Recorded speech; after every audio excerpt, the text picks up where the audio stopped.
పూజలో చేయకూడని పనులు. మనం దేవుడి పూజ చేసినప్పుడు ఆ పూజలో మనస్సు, శరీరం, ఆచారం అన్ని పవిత్రంగా ఉండాలి. కాని కొన్నిసార్లు తెలియకుండానే కొన్ని పనులు చేస్తాం. అవి శాస్త్రంలో అమంగళం అని చెప్పబడ్డాయి. ఇవి చేస్తే పూజ ఫలితం తగ్గిపోతుంది, కొన్నిసార్లు దుష్ప్రభావాలు కూడా కలుగుతాయి. ఈ రోజు మనం పూజ సమయంలో చేయకూడని పనులు గురించి పూర్తిగా తెలుసుకుందాం. 1. శుద్ధి లేకుండా పూజ. శరీర శుద్ధి చాలా ముఖ్యం. స్నానం చేయకుండా పూజ చేయకూడదు. పళ్ళు తోమకుండా, జుట్టు దువ్వకుండా, మురికి బట్టలతో పూజ చేస్తే అది శాస్త్రవిరుద్ధం. స్నానం తర్వాత శుభ్రమైన, పవిత్రమైన వస్త్రాలు ధరించాలి.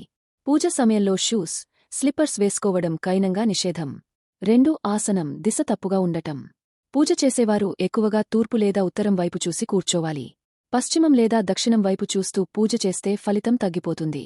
దేవత విగ్రహాలను కూడా దిశకు తగ్గట్టుగా ఉంచాలి. అమంగళ వస్తువులు ఉపయోగించడం. పూజలో వాడకూడని వస్తువులు. వాడిపోయిన పూలు, కుట్టిన, పగిలిన బెల్లం లేదా పండ్లు, గడ్డిపులు లేదా పూతలేని ఆకులు, ఉపయోగించిన నూనె దీపాలు, గోరువెయ్యని ముక్కలు లేదా విరిగిన పాత్రల్లో నీళ్లు పెట్టకూడదు. పూజలో మాంసం, మద్యపానం, ఉల్లిపాయ, వెల్లుల్లి వంటివి ముట్టకూడదు. 4. పూజలో అపవిత్ర మాటలు.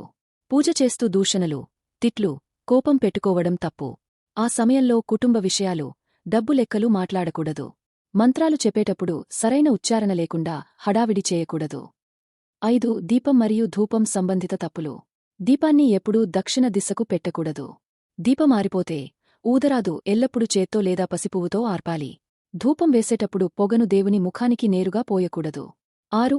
ఆహార నైవేద్యంలో తప్పులు. పూజకు పెట్టే నైవేద్యం ముందు రుచి చూడరాదు. పాడైన, రాత్రి మిగిలిన ఆహారం పెట్టరాదు. ఉల్లిపాయ, వెల్లుల్లి, మాంసాహారం, గుడ్డు వంటివి దేవుడికి నైవేద్యం చేయకూడదు. 7. విగ్రహాలు, పుస్తకాలు పట్ల అవమానం. దేవుని విగ్రహాన్ని నేలమీద ఉంచకూడదు. పూజలో వాడే శాస్త్రపుస్తకాలు, మంత్రపుస్తకాలు కింద పడితే అవమానం. పూజగది లోపల చెప్పులు ధరించి నడవకూడదు. 8. మనస్సు పక్కన లేకపోవడం. పూజలో మనసు ఎక్కడో వేరే విషయాల్లో ఉండకూడదు. పూజ అనేది కేవలం ఫార్మాలిటీ కాదని గుర్తుంచుకోవాలి. శ్రద్ధ లేకుండా చేసిన పూజ శూన్యమే అవుతుంది. 9. కాల సమయ తప్పులు. మధ్యాహ్నం 12 నుండి 1 గంట వరకు పూజ చేయకూడదు. మధ్యాహ్న కాలం. సాయంత్రం సూర్యాస్తమయం తర్వాత వెంటనే దీపారాధన జరపాలి. ఆలస్యం అవడం తప్పు. 10. ఇతర అమంగళకరమైన పనులు. పూజ సమయంలో నిద్రపోవడం తప్పు. చేతులు కడగకుండా పూజలో వస్తువులు తాకకూడదు. పూజ ముగియకముందే లేచి వెళ్లకూడదు. ఇలా మనం చూసినట్లయితే పూజ అనేది కేవలం ఒక ఆచారం కాదు, అది మన భక్తిని వ్యక్తం చేసే పవిత్ర మార్గం. అందుకే పూజలో చేయకూడని పనులను జాగ్రత్తగా తప్పించుకుంటే మనకు ఆశించిన ఫలితం లభిస్తుంది.